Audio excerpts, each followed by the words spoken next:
Ex-oficial do Exército, especializado em física, Luiz Pinguelli Rosa se tornou um dos maiores especialistas em fontes de energia. Ele explica no Sede de Saber de hoje quais as principais diferenças entre a energia hidráulica e a nuclear.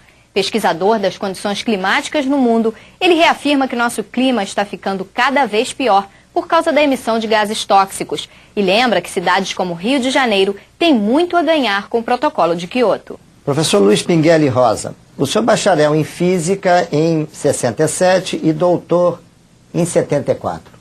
Por que o jovem Luiz Pinguelli quis estudar Física?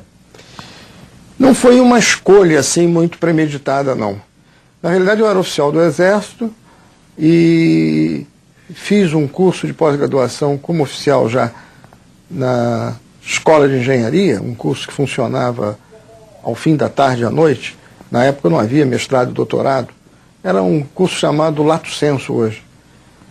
E quando fui convidado a trabalhar no Instituto de Engenharia Nuclear, aqui no Rio, no campus do Fundão, foi visto que o meu diploma como oficial do Exército não me dava o direito de exercer a função que eu ia para lá. Então, eu precisava de um curso de graduação para validar o de pós-graduação.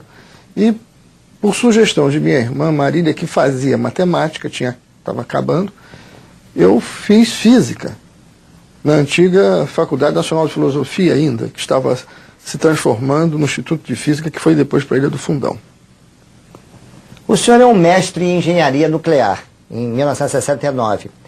O acordo Brasil-Alemanha foi bom para o Brasil?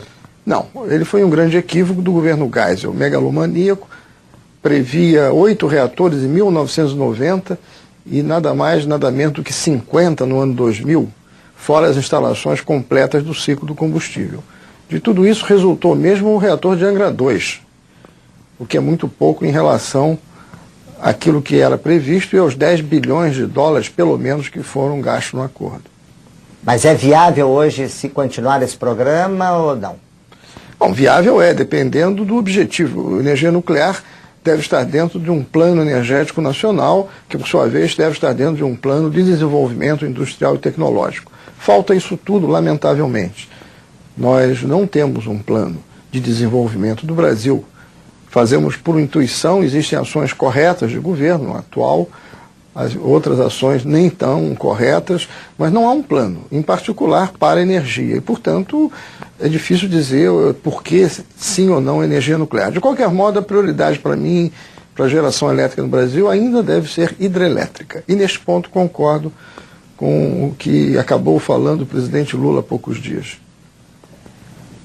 Essa energia elétrica hoje, qual seria a principal matriz dela? Grandes usinas ou pequenas usinas? Ambas.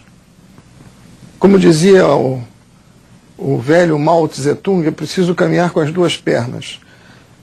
Nem tão grandes quanto no passado, sim, provavelmente o Brasil terá mais dificuldade do ponto de vista ambiental dos grandes reservatórios que foram feitos no passado para acumular água para épocas de falta de chuva. Agora nós vamos ter que fazer um uso do gás natural, provavelmente, ou até da energia nuclear, pode ser, para fazer essa complementação térmica à hidroeletricidade. Portanto, nós não deveremos mais fazer reservatórios tão grandes quanto no passado. Mas também não vejo por que restringir-se apenas a pequenas hidrelétricas. Eu acho que é preciso ter um estudo racional, uma decisão baseada inclusive nas restrições ambientais, nos custos econômicos, nas vantagens tecnológicas, e devemos ter a cabeça aberta para todas as opções sem dogmas místicos. Tudo é nuclear, tudo hidrelétrico, tudo é termoelétrico, tudo é pequeno, tudo é grande. Isso são tudo, para mim, bobagens. Uma das suas áreas de pesquisa, retornando aí à energia nuclear, é a questão da segurança, né, e riscos de acidente. Nosso reator de Angra é seguro? Dentro do padrão internacional o que não significa que se possa garantir que jamais vai haver um acidente nele, por isso temos que estar sempre preocupados em planos de emergência, em evacuação possível da população. Nós estamos preparados para essa evacuação? Não, não estamos, infelizmente. O raio de exclusão para casos de acidente grave foi reduzido de 15 para 5 quilômetros há muito tempo e nunca mais voltou a incluir os outros 10 quilômetros a mais. Então, com isso, não há um plano de evacuação de emergência operacional para a população circunvizinha, em particular de Angra dos Reis, da cidade.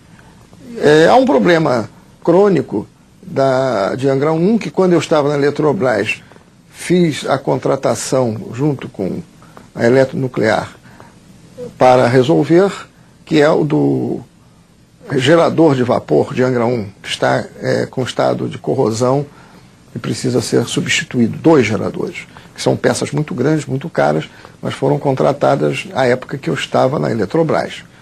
Creio que serão substituídos. E há o problema dos rejeitos radioativos, que a gente tem que ter um plano. Também não temos.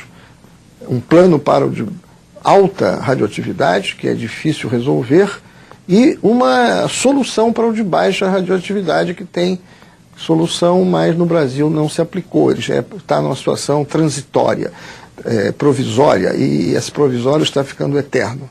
Indo para um campo militar, já inclusive da sua origem, temos tecnologia para um artefato militar, nuclear? O Brasil não se dedica a isso. Se quisesse ter, teria.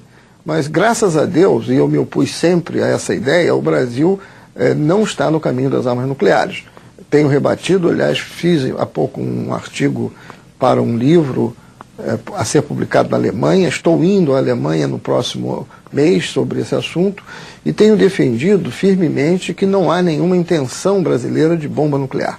Isso foi do passado, foi um resquício ainda do período militar, o chamado projeto do cachimbo, que seria um teste nuclear, e que eu fiz parte dos que denunciaram e atuaram contra.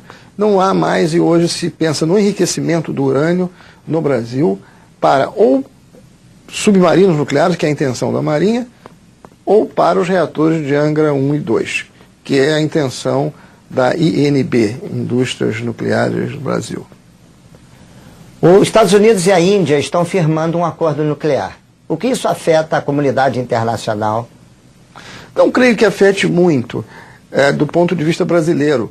Há uma tensão Índia-Paquistão, os dois são armados nuclearmente, com bombas naturalmente limitadas, mas que um ameaça o outro. E os Estados Unidos têm tido uma ação um pouco agressiva nessa área, e o mais importante e preocupante não é o caso com a Índia, porque é um acordo, e sim com o Irã, que é uma ameaça de intervenção militar descabida em um país soberano. Embora eu seja contra, se é que o Irã pretender desenvolver o enriquecimento para fins militares. Mas há meios de se estabelecer uma fiscalização, já que o Irã é signatário do Tratado de Não Proliferação e submete a inspeções da Agência Internacional de Energia Atômica. Aí sim eu vejo uma atitude preocupante dos Estados Unidos e que pode afetar os interesses brasileiros de ter também a tecnologia nuclear no caso do enriquecimento para Angra 1 e 2. O senhor tem um trabalho após a queda de todo o sistema soviético sobre exatamente essa migração de tecnologia e equipamentos militares. Há algum risco de algum artefato nuclear cair na mão de terroristas ou de narcotráfico? Há o risco, sim, de ter material físsil em quantidade suficiente fora de controle. Por causa do colapso da ex-União Soviética, algumas bombas não foram mais localizadas. E é possível fazer uma explosão de um artefato nuclear em uma cidade populosa. Felizmente, o terrorismo não é tão desatinado e nunca foi feito isso.